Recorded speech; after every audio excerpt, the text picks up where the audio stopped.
25 students and a teacher from Wako High School in Machida City recently visited Camp Zama as part of an educational field trip.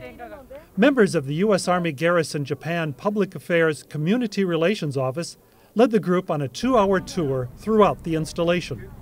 I often hear a variety of pros and cons about U.S. military installations being in Japan.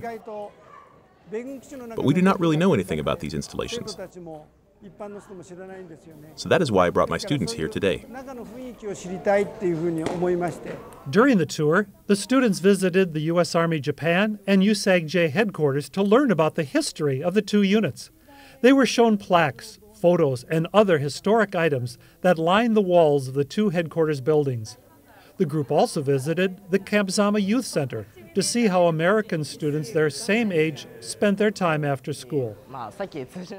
I thought language was not that important before, but today I found out that it is very important. Especially if I want to communicate with foreigners, I need to know English as a universal language. This event is interesting, cool, and fun. I think it's a great experience, and I get to try new things. I have never been to a foreign country, so I don't have a sense of familiarity about Americans at all. But I came here today and found out that everyone was very friendly. So I was able to communicate with them easily. My impression has changed now after visiting a U.S. installation in Japan. I feel much closer to the Americans.